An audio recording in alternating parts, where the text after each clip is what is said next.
Mañana, gracias por acompañarnos en la señal de éxitos. Estamos llegando desde Caracas a todo el país a través de nuestras emisoras, de nuestro circuito. Lo hacemos también a través del canal 990 de Simple TV, a través de mundour.com y de nuestras aplicaciones en video. Mire, una de las grandes noticias que nos deja el año 2023, estoy diciendo gran noticia, no la estoy calificando, más allá del tamaño, de la importancia que tiene, es la flexibilización de las sanciones petroleras. Eso es un hecho. En un principio, por un lapso determinado, si las negociaciones políticas avanzan. Recordemos que eso está condicionado. Partiendo de ello, incluso del condicionamiento, existe la posibilidad de que haya cambios en el escenario para 2024. Incluso ya se están dando algunos acercamientos, se mueve información. Podrían entrar nuevos actores en el mercado petrolero, otros podrían aumentar su participación, todo ello mover la economía de manera importante. A manera de título, hemos llamado esta conversación que vamos a tener como el mapa energético de Venezuela. ¿Y por qué? Bueno, porque la buena gente de Petroguía, junto con el grupo Editorial Producto, nos tiene el mapa energético de Venezuela, dice el petróleo que viene, dice su subtítulo para el año 2024, claro, y al desplegarlo, pues bueno, tenemos el mapa de nuestro hermoso territorio, acompañado en el reverso por una interesantísima infografía, pero creo que es un mapa que todo venezolano debería ver. Llama mucho la atención cómo se reparten esos bloques que tienen que ver con la industria petrolera en nuestro país. Andrés Rojas Jiménez está con nosotros. Él es periodista, pero como saben, editor de Petroguía. Andrés, bienvenido siempre. ¿Cómo estás? Gracias, Román, para ti, para tu equipo de producción, tus oyentes y siempre, bueno, por servir de referencia a lo largo del tiempo que tienes tú en el programa en materia de hidrocarburos. Cosa que agradecemos además siempre la disposición que tienen.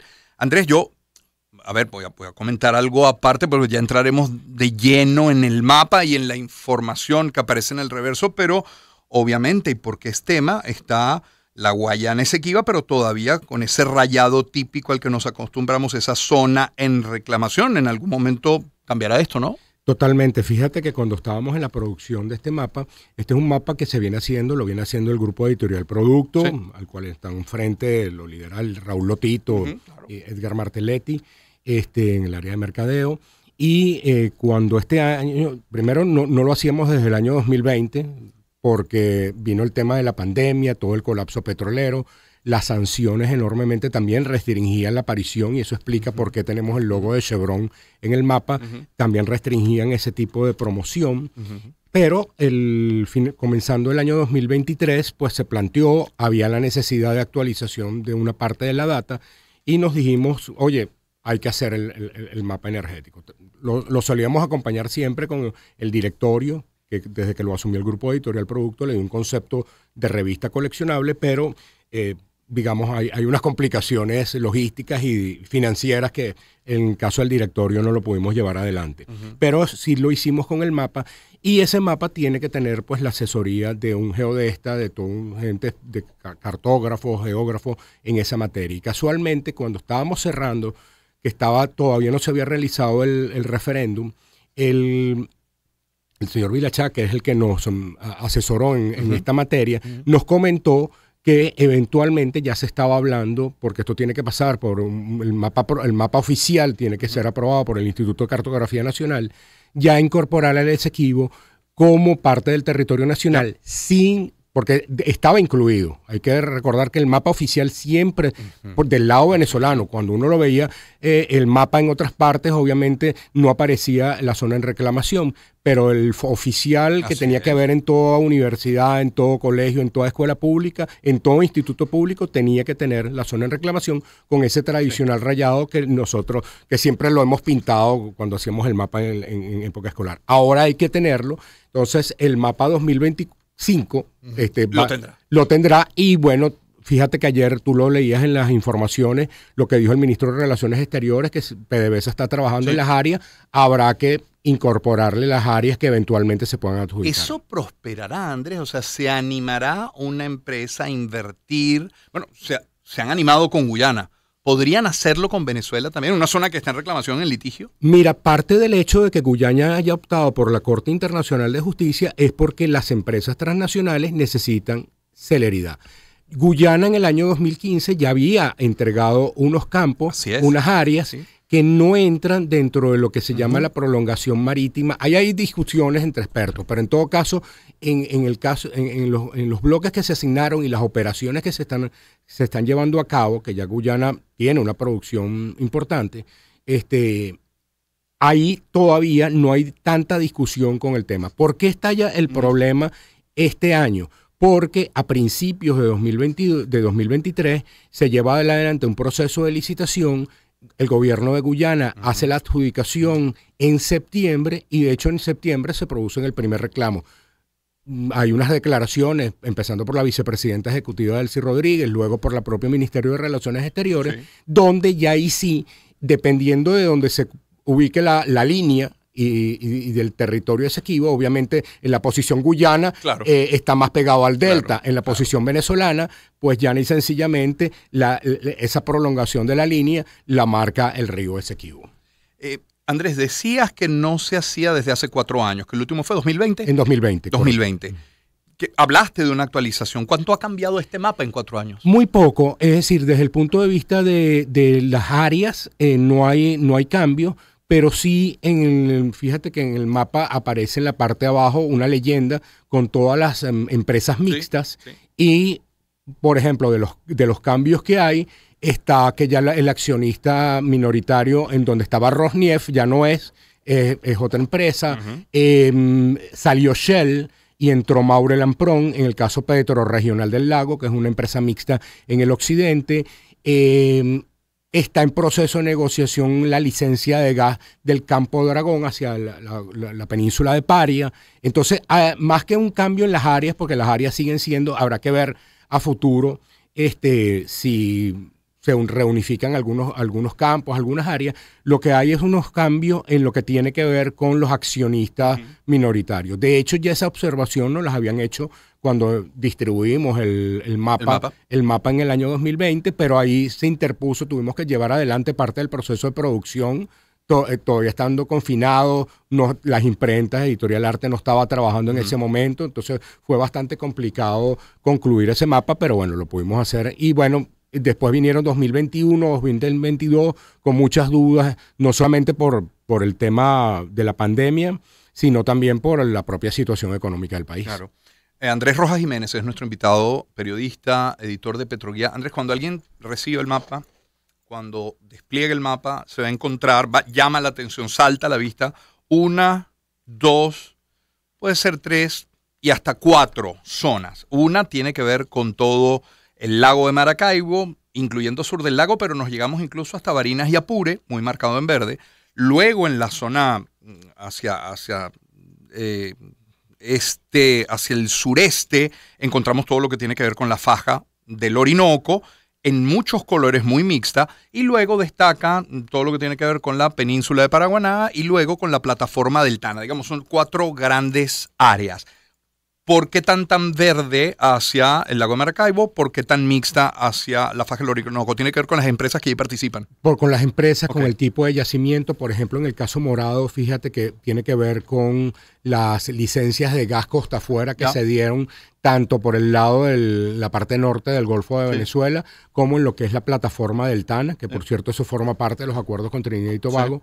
Después tiene que ver también con la leyenda de poder delimitar las áreas. Recordemos que PDVSA, por ejemplo, tiene la división occidente, que básicamente es Zulia. Después tiene todo lo que es la división Barinas-Apure, que es una zona que poco se menciona, pero también es importante en producción petrolera.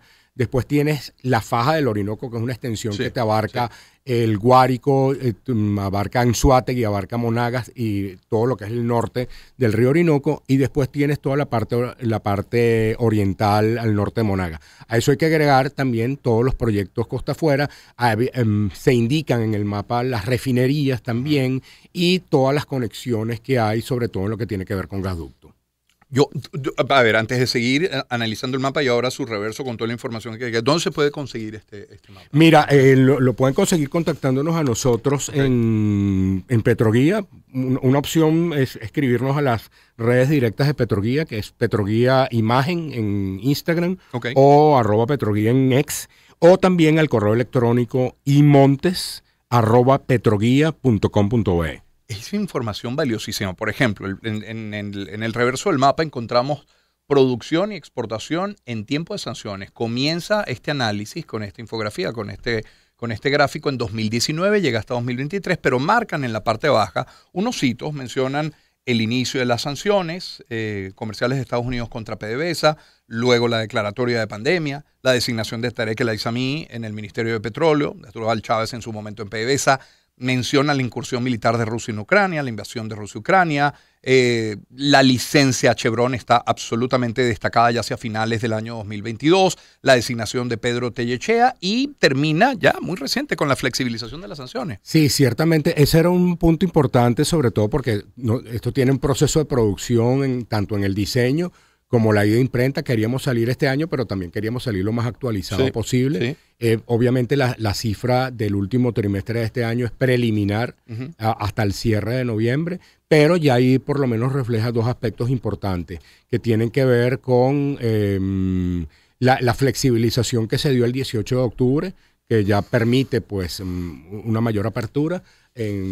Sobre todo, yo diría, tú mencionabas al inicio el tema de la flexibilización de las sanciones como noticia estelar, y yo le haría un agregado, el regreso de Venezuela a su tradicional mercado. Fíjate que ya las cifras más actualizadas que tiene el Departamento de Energía de los Estados Unidos hasta septiembre, ya Venezuela, que llegó a estar incluso entre los 5 primeros, ya es el 7º suplidor de petróleo. Sí. Y a veces sube o a veces baja, sí, pero en todo caso, en tan poco tiempo y solamente sin aún tener el reflejo de la licencia de octubre, ya Venezuela logró ubicarse entre los 10 primeros puestos. A mí me llama la atención de este gráfico que en 2019 las líneas que tienen que ver con la producción, datos oficiales, con la producción de fuentes secundarias e incluso con la exportación están bastante alta, es lo más alto del gráfico, ubicándose, por ejemplo, la exportación total en hasta 1.131.000 barriles. Repito, es el segundo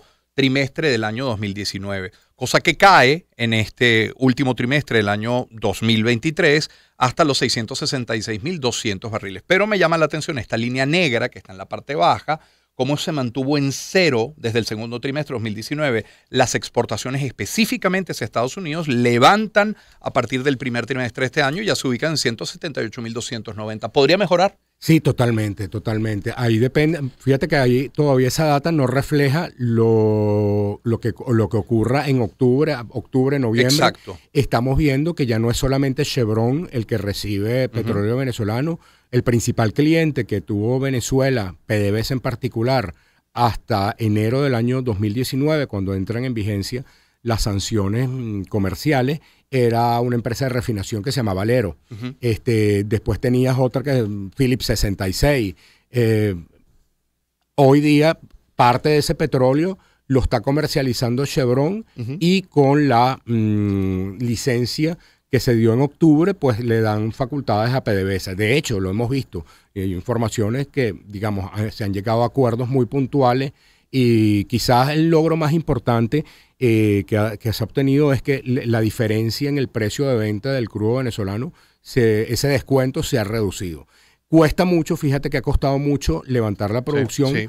Porque no basta solamente, no es el único operador Chevron, PDVSA.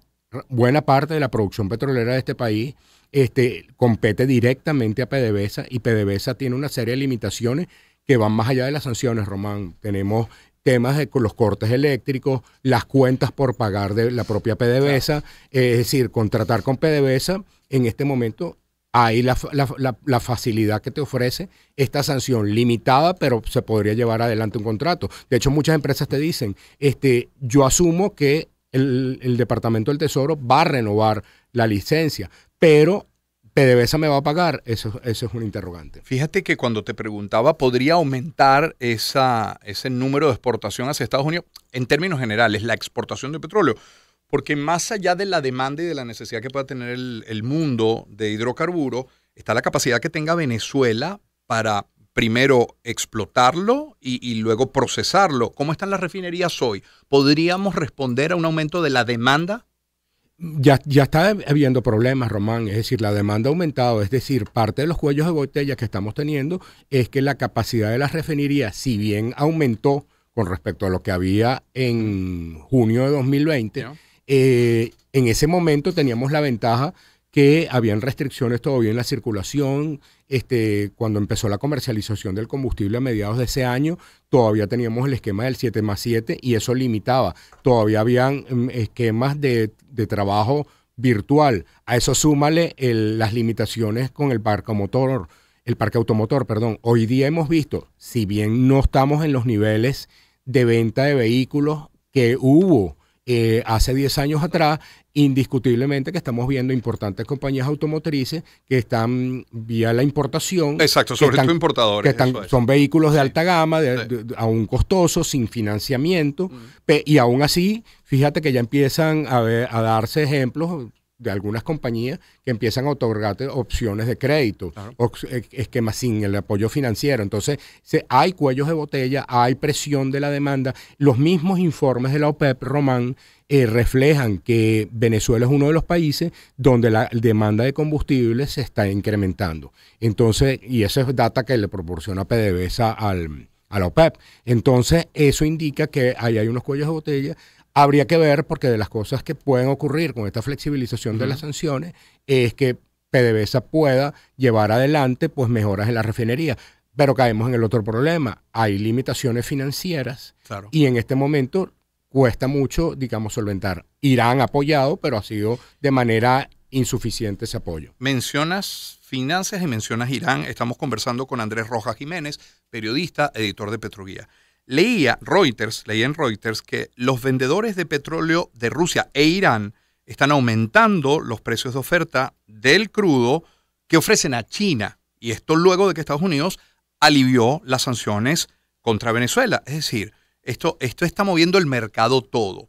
Probablemente la participación de Venezuela todavía sea incipiente para lo que fue y lo que podría llegar a ser. Pero de nuevo quiero insistir en el hecho que está todo condicionado a lo político. Al final, ¿qué se impondrá? ¿Las necesidades económicas de los países, las necesidades energéticas o la política interna venezolana? Mira, buena pregunta.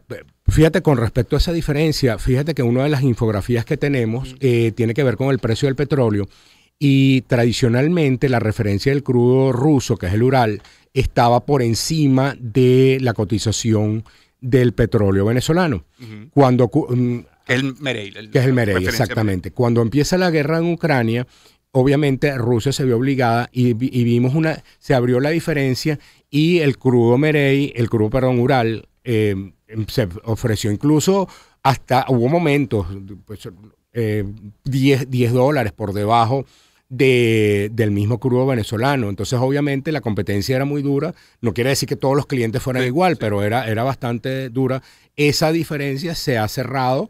Es una ventaja, pero tú me preguntas, ¿qué se imponen? Fíjate que a mí una de las cosas que me sorprende, y no para hablar solamente del caso venezolano, el caso ruso, es que uno de los grandes, y lo hablamos aquí en varias oportunidades, antes de que comenzara la guerra de Ucrania, Rusia llegó a ser el tercer suplidor, gracias a las sanciones a Venezuela y que Venezuela no pudo entrar a Estados Unidos, Rusia llegó a ser el tercer suplidor de petróleo de los Estados Unidos. Entonces, uno se hace la pregunta, ¿cómo un presidente como Putin se planteó llevar adelante, que pesa en las consideraciones, indiscutiblemente que imagino pues que pesa mucho más el tema de Ucrania que tener una presencia con el petróleo ruso en los Estados Unidos, porque inmediatamente en febrero del año 2022, cuando comienza la incursión militar en Ucrania, ya ni sencillamente Rusia perdió ese mercado de la noche a la mañana prácticamente, como le pasó a Venezuela. Entonces, ahorita, por ejemplo, uno cabría suponer en el caso venezolano que interesa tener esos envíos a Estados Unidos, pero dentro del propio oficialismo tú escuchas voces alarmadas de que estemos exportando a Estados Unidos. Hay gente que le molesta que uno hable del efecto Chevron, pero es que el efecto está allí. Es decir, no es que uno... Es decir, ahí está la data del departamento... el control del precio del dólar. Primero tiene el hecho que ya digamos que Venezuela a lo largo de este año ha logrado ubicarse hasta en 7ª posición mensualmente como suplidor de petróleo, te habla de la relevancia que tiene el país. Eso es un hecho concreto. En el tema cambiario, es decir, cuando tú tienes la intervención del Chevron con sus dólares y cierta estabilidad. Es verdad que también el Banco Central interviene, pero ya tienes otros actores. Entonces te revela mucho la importancia que tiene. Entonces hay que hablar de un efecto Chevron. Es decir, aquí hay un antes y un después en materia petrolera, en materia económica con el tema Chevron. Pero en el oficialismo hay personas que el tema de Estados Unidos molesta. Entiendo yo también que en China, en Rusia, pues hay preocupación de que esa dependencia petrolera con Estados Unidos nuevamente se incremente y prive más el criterio económico que el político. Yeah. Pero aquí hemos visto a veces que el político se impone por encima del económico y del social. Y este comentario tuyo y esta otra infografía me permite plantear lo último ya en esta conversación con Andrés Rojas Jiménez, nuestro invitado. Es este gráfico que habla de la actividad petrolera y gasífera en 10 años del gobierno de Nicolás Maduro. Y se ve en este gráfico cómo en tiempos de Rafael Ramírez comienza a caer esa actividad petrolera y gasífera, sigue cayendo en tiempos de Eulogio del Pino, de Nelson Martínez, de Manuel Quevedo, y comienza la recuperación en tiempos de Tarek El Aizami, Asdrúbal Chávez y ahora más de Pedro Rafael Tellechea, Tarek El Aizami, foco de corrupción dicho por el propio gobierno.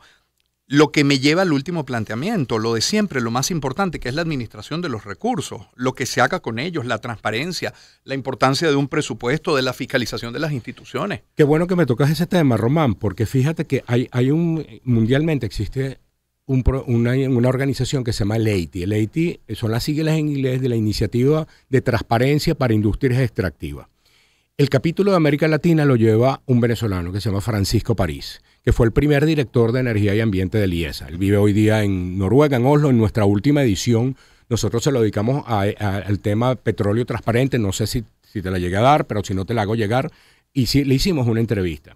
Y fíjate que uno de los comentarios que nos hacía Francisco en esa oportunidad, en esa entrevista que le dimos, es primero el peso que están teniendo hoy día las inversiones desde el punto de vista de transparencia. Es decir, porque fíjate que a veces los analistas te dicen, no, bueno, las empresas petroleras no les importa invertir en países sin estabilidad política, en países autoritarios, etcétera. Pero eso progresivamente ha ido cambiando. Es decir, ya por ejemplo, por decirte algo, una empresa como que hoy se llama Equinor, pero era la antigua Statoil de Noruega, hoy día los temas de derechos humanos pesan enormemente a la hora de hacer inversiones. Los temas de transparencia pesan. Entonces, en ese sentido, esos temas van agarrando relevancia. Claro. Uno pensaba en petróleo y entonces te hablaba de exploración, explotación y exportación. Exacto. Ahora tiene que ver con más. Pero tiene que ver, entonces fíjate que los países se suscriben, me comentaba Francisco, que se intentaron hacer puentes para que hubiese transparencia, tanto en lo que tiene que ver con la ejecución de recursos de PDVSA, de fiscalización, que el Ministerio del Petróleo, cuando hubo toda esta designación de las autoridades que vimos de Citgo, y no hubo manera, ni con la Asamblea Nacional de 2015, ni de 2020, ni con las autoridades no había manera. Una de las cosas, por ejemplo, que ha hecho Guyana para evitar caer en los mismos problemas que han tenido de corrupción ha sido suscribirse a la AITI. Casualmente este año la AITI suspendió a Guyana por no presentar cifra y rápidamente el gobierno guyanés, porque se dio cuenta que estaba enviando una señal negativa, en la vuelta de 3 meses se pusieron al día en determinada data que le exigía la AITI, porque bueno, es una decisión voluntaria, pero eso implica presentar resultados, cifras. En el caso venezolano, no se presentan cifras mucho antes de las sanciones, es decir, las últimas que se presentaron fueron en el año 2016, es decir, no sabemos la data oficial del 17, del 18 y mucho menos después que se impusieron las sanciones. Andrés, ¿tu último viaje de 2023 a dónde será? Bueno, voy para España. Mira, ya no te veremos en nuestras playas, en nuestras costas. No, siempre por razones familiares y tal, siempre, digamos, prácticamente ya yo no tengo familia aquí o sea, tengo muy poca familia aquí en Venezuela y tengo enormes personas que quiero en España, entonces, bueno, hay razones familiares. Lo que llaman la familia elegida, ¿no? Isaac Chocorón hablaba de la familia heredada y la familia elegida, pues en el caso español, pues tengo familia heredada. Lamento mucho que se hayan ido, pero no me queda.